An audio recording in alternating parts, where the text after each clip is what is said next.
આ તરફ મોડાસાના મોતીપુરામાં જાણે કે આભ ફાટ્યું હોય તેવી સ્થિતિ સર્જાઈ છે। છેલ્લા 2 કલાકમાં 8 ઇંચ જેટલો વરસાદ વરસ્યો। ખેતરો પાણીમાં ગરકાવ થઈ ચૂક્યા છે। 400 વીઘા ખેતરોમાં વરસાદી પાણી ફરી વળ્યા છે। ક્યાં ખેતરની સીમા છે, ક્યાં ખેતરનો કયો પાક વાવેલો છે, કશું જ નથી દેખાતું। માત્ર ચોતરફ બસ પાણી જ પાણી નજરે પડે છે।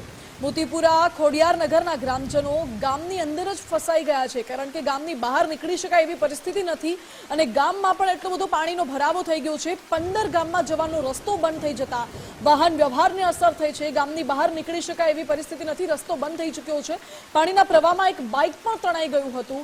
જો કે બીજી બાજુ ખેતરોમાં પાણી ભરાઈ ગયા હતા। મગફળી અને બાજરીનો પાક જે ખેડૂતોએ વાવ્યો હતો એ તમામ પાક પણ પાણીના પ્રવાહમાં તણાઈ ગયું છે।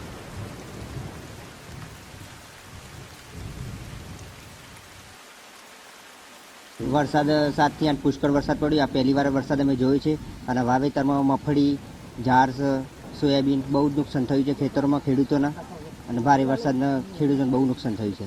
ખેતરોની સ્થિતિ બહુ ભયંકર છે। અત્યારે હાલમાં પાણી બહુ ભરાઈ ગયું છે।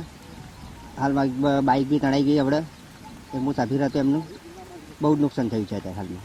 જે સ્થિતિ સર્જાઈ છે વરસાદની છેલ્લા 3 કલાકથી, એટલો અતિ ભારે વરસાદ પડ્યો છે, જેના કારણે વર્થુ મોતીપુરા સનગાલ રલ્લાવાડા જવાનો રોડ બ્લોક થઈ ગયો છે અને વર્થુ જે 75 થી 80% ખેતી થઈ ગઈ છે તે તમામ ખેતીને નુકસાનકારક છે।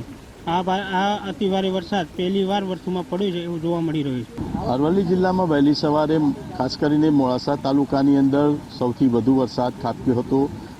સૌથી વધુ વરસાદ જે મોડાસા તાલુકાના જે ગ્રામ્ય પંથકો છે તેની અંદર 1 થી લઈને 5 ઇંચ સુધીનો વરસાદ માત્ર 1.5 કલાકની અંદર ખાબકવાના કારણે જે સમગ્ર જે વિસ્તારો છે, ખેતરો છે, તે જળબંબાકાર સ્થિતિમાં જોવા મળી રહ્યા છે। દ્રશ્યોમાં આપ જોઈ શકો છો, હાલ અત્યારે આપણે મોડાસા તાલુકાના વર્થુ પાસેના આ ખેતરોમાં છે। આ દ્રશ્યો છે એ કોઈ નદી નાળાના નથી, પરંતુ આજે મોતીપુરા વિસ્તાર જે આવેલો છે, ખેતરો છે, મોતીપુરા વિસ્તારના ખેતરોના દ્રશ્યો છે। ખેતરોની અંદર ખેડૂતોએ વાવણી પણ કરેલી હતી, પરંતુ 1.5 કલાકની અંદર જે વરસાદ જે અનરાધાર જે વરસ્યો છે, 6 ઇંચ કરતાં પણ વધુ વરસાદ જે વરસ્યો છે, તેને લઈને આ જે ખેતરો છે તે હાલ જે બેટમાં ફેરવાયા હોય તેવા દ્રશ્યો હાલ જોવા મળી રહ્યા છે। જે વાવણી કરેલા જે ખેડૂતોના ખેતરો છે તે બિલકુલ વાવણીનો જે પાક છે તે નષ્ટ થઈ ચૂક્યો છે, પરંતુ જે સમગ્ર જે ખેતરો છે તે હાલ બેટમાં ફેરવાયેલા જોવા મળી રહ્યા છે। ખાસ કરીને વહેલી સવારથી જ સમગ્ર જિલ્લાની અંદર સૌથી વધુ મોડાસા તાલુકાની અંદર વરસાદ વરસ્યો છે, જેને લઈને હાલ સ્થિતિ સમગ્ર બાજુ જળબંબાકારની જોવા મળી રહી છે।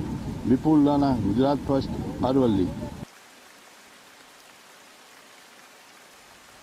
તો અરવલ્લીના દ્રશ્યો આપણે જોયા છે। ભારે વરસાદને પગલે લોકોને હાલાકી પડી રહી છે। ઠેર ઠેર પાણી ભરાઈ ગયા છે અને ચોતરફ જળમગ્ન માર્ગ, જળમગ્ન ખેતરો જોવા મળે છે।